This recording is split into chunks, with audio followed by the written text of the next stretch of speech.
Okay pa ba lahat? Grabe naman yung entrance. Nagulat ako. Nagulat din ako. Hindi ko rin alam na may ganun. How are you? I'm good. Thank you so much for joining us today. Of course, thank you for having me. This is my first event for 2025. So what a way to start my year with you guys. Special tayo! First event for 2025. Alright, so I have a few questions that I wanted to ask you. We'll be launching a new campaign soon called Rethink Healthy.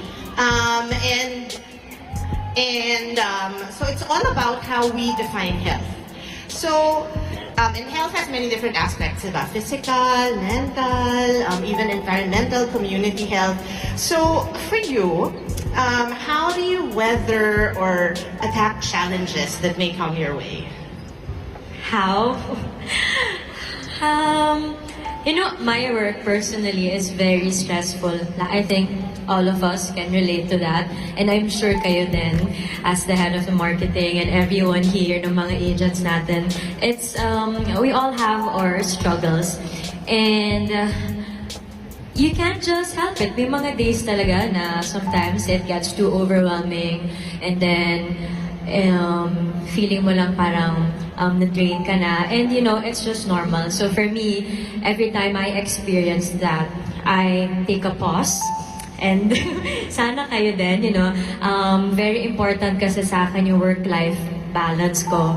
So like now, I just came from my vacation, and dito sa family for the holidays, of course. So I just felt so recharged after that. So every time I feel stress, I acknowledge, okay, I'm stressed. I'm gonna take a pause, and then I'll ask myself, what's causing my stress? Is it overthinking lang? Is it overwork? Or is it the people around me? Or is it too much of everything? So once you answer what's causing that stress, and then dun ka na sa next step, which is, okay, maybe what do I need para mabawasan yung stress na yun? So sometimes, if I'm extra stressed or I feel a bit tired, I ask for help. So it can be your family, it can be your friends, it can be your alone time. And sometimes you just need like a few days off and then you're ready again. Diba? Parang very important lang po yun sa akin. And sometimes, I ask my manager na maybe I'll have days off first para I can give more kapag bumalik na ako. And I think it's been working so far. I don't want to work too much, but ayoko din naman ng sobrang chill lang. So it's really a matter of finding what makes you happy and that balance na you don't, don't stress yourself too much. Kahit na alam ko stressful yung trabaho niyong lahat.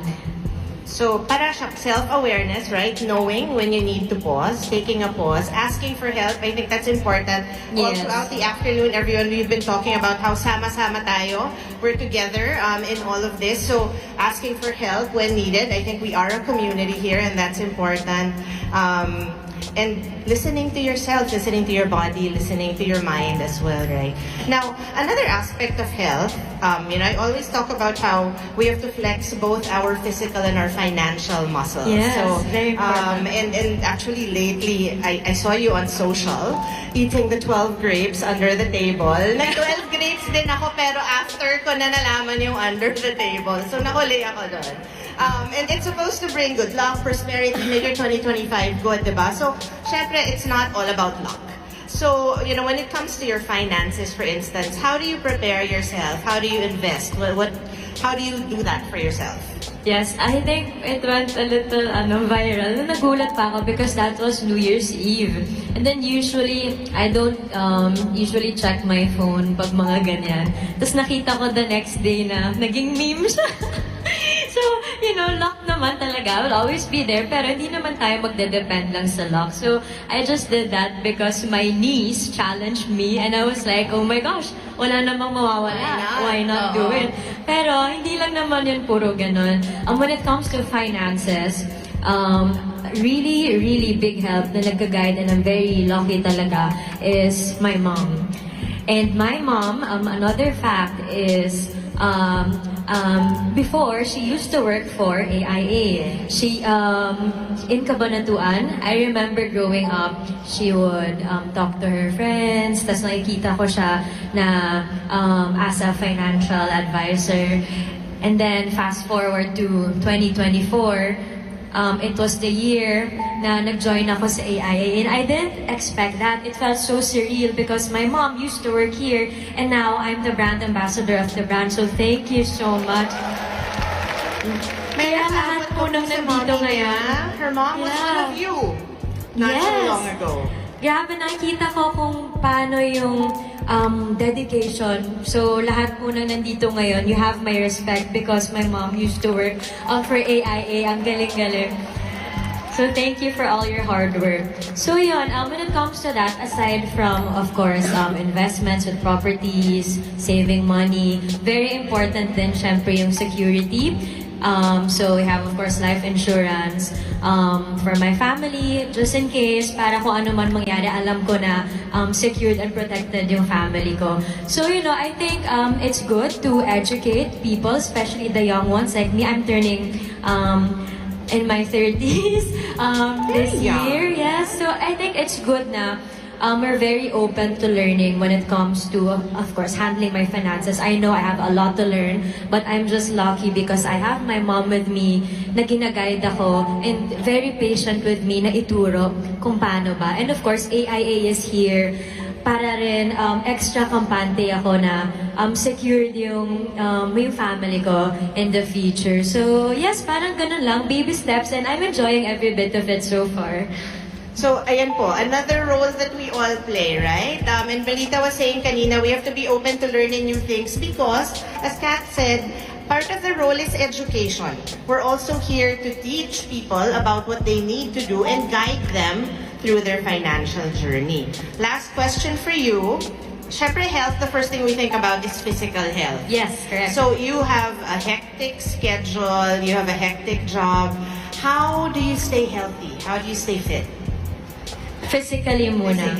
Physically, di naman ako magsisinungaling. I love to eat so much. I'm such a foodie. So when it comes to taking care of my body, especially physically, I just really make time for workouts. And then like now, after this, nag-schedule ako ng workout ko. You have to find the right hobby or sport for you because it's not just for, parang hindi lang siya aesthetically pleasing. It's like an investment sa body natin physically. But more than that, mentally and emotionally, yun yung dapat focus nating lahat. And siguro yun yung habit na build ko over the years na it's aside from the work-life balance, I make time for things that matter.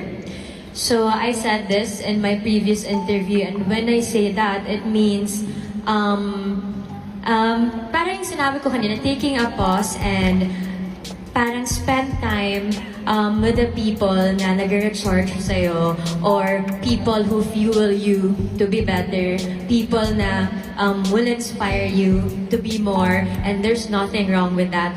So, kailangan mo lang malaman ano yung importante sa akin. And at the end of the day, aside from me being an actress, I always remind myself na I'm still human.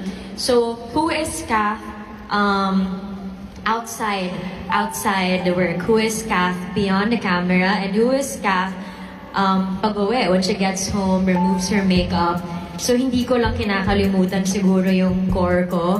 Kasi, important din na, yes, we have our work. I'm a celebrity. But at the end of the day, I'm still human and I have my needs as well. So, ayan, I try to remind that and I surround myself with a good circle of friends. I'm very, very lucky to have, of course, my family, a big factor, and my mentors. So, yun lang siguro yung mga ginagawa ko everyday. So, it's about what will make you grow also. Yeah. As you said, what will make you be more. And I think that's a lot of what everyone hopes for themselves in this arena today, that we all be more and we all grow in 2025. So, do you want to hear from some of our life planners on how they plan to be healthy in different ways. Yes, this year. I would love to hear their answers. Sige, Should we let's go. go down? Yes. Okay. Ito.